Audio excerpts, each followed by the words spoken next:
नोएडा का 6 साल का सुशांत जब दुरौली गांव से वापस आया था तो उसे लगा सब डर खत्म हो गया। लेकिन असली डर अब शुरू होने वाला था। कुछ दिनों बाद मम्मी ने कहा, बेटा नानी बीमार है, एक बार फिर दुरौली चलना पड़ेगा। सुशांत का चेहरा उतर गया, लेकिन मजबूरी थी और फिर वो दोबारा गांव दुरौली पहुंच गया। गांव की नदी। दुरौली के पास एक नदी थी जिसे गांव वाले कहते थे काली नदी, क्योंकि रात में उस नदी का पानी काला दिखाई देता था। नानी ने सुशांत को सख्त कहा, बेटा नदी के पास मत जाना, वहां लाल साड़ी वाली औरत रहती है। सुशांत ने पूछा, कौन औरत?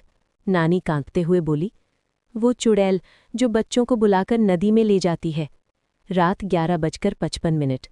उस रात सुशांत को नींद नहीं आ रही थी। बाहर हवा तेज चल रही थी, साएं साएं। अचानक उसने खिड़की से देखा, नदी की तरफ से कोई आ रहा था। एक औरत, लंबे खुले बाल और लाल साड़ी। वो धीरे धीरे चल रही थी, लेकिन उसके पैर जमीन को छू ही नहीं रहे थे। सुशांत का शरीर ठंडा पड़ गया। सुशांत, आ जाओ। अचानक वो औरत रुकी और सीधे सुशांत की खिड़की की तरफ देखकर मुस्कुराई। उसकी आंखें पूरी सफ़ेद थीं। फिर उसने धीरे से कहा, सुशांत चलो नदी के पास।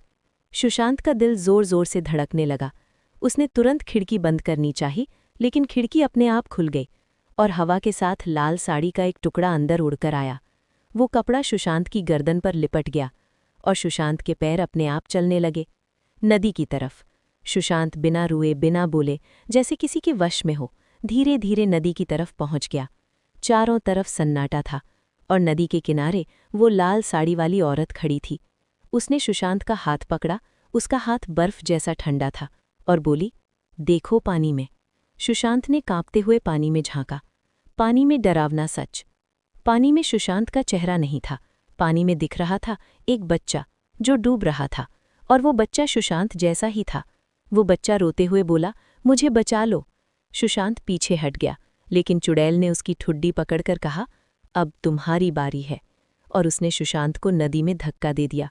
नदी के अंदर सुशांत पानी में गिरते ही डूबने लगा, लेकिन पानी अंदर नहीं जा रहा था। वो पानी नहीं था, वो तो काला धुआं था। सुशांत को लगा कोई उसे नीचे खींच रहा है, और तभी उसने देखा नदी के नीचे बहुत सारे बच्चे बैठे हैं। सभी के चेहरे सफ़ेद और आंखें काली। वो सब एक साथ बोल रहे थे, आ जाओ आ जाओ। चुड़ैल का असली चेहरा। तभी नदी के ऊपर चुड़ैल झुकी और उसकी गर्दन धीरे धीरे लंबी होने लगी, बहुत लंबी, इतनी लंबी कि वो सीधे पानी के अंदर सुशांत तक आ गई। उसने अपना मुंह खोला। उसके दांत लोहे के कांटे जैसे थे और उसने कहा,